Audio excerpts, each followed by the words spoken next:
আসসালামু আলাইকুম। আপনারা সকলে অবগত আছেন যে গতকাল উত্তরের মাইলস্টোন কলেজে বিমান বাহিনীর একটি ফাইটার জেট বিধ্বস্ত হয়েছে। এই বিধ্বস্তের ঘটনায় বিমানটির ফ্লাইট লেফটেন্যান্ট তৌকির ইসলাম সহ সেই মাইলস্টোন কলেজে অনেক শিক্ষার্থী আহত হয়ে এবং নিহত হয়েছেন। গতকাল নিহতের খবর পেয়ে তৌকির ইসলামের পরিবার রাজশাহী থেকে ঢাকার উদ্দেশ্যে যাত্রা করেন। অবশ্যই ঢাকায় সকল কার্য সম্পাদন করার শেষে ঢাকায় মরহুমের প্রথম জানাজা অনুষ্ঠিত হয়।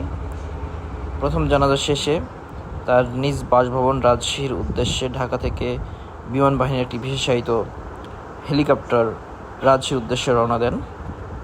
আমরা এখন দেখতে পাচ্ছি রাজশাহী ক্যান্টনমেন্ট বোর্ড হাই স্কুলের উপরে হেলিকপ্টারটি অবস্থান করছে।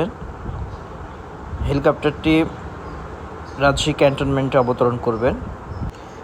শেষ খবর পাওয়া পর্যন্ত মরহুমের জানাজা অর্থাৎ দ্বিতীয় জানাজা অনুষ্ঠিত হবে রাজশাহী জেলা স্টেডিয়ামে এবং মরহুমের দ্বিতীয় জানাজা শেষে তাকে দাফন করা হবে সপুরা গোরস্থানে।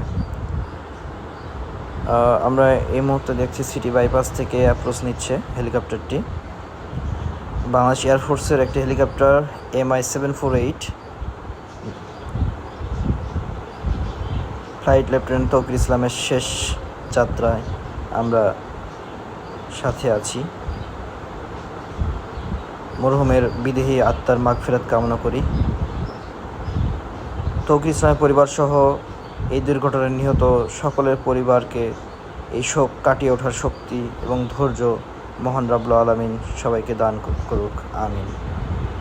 আর কিছুক্ষণের মধ্যেই রাজশাহী ক্যান্টনমেন্টে অবতরণ করছে মরহুমের লাশ বহনকারী হেলিকপ্টারটি।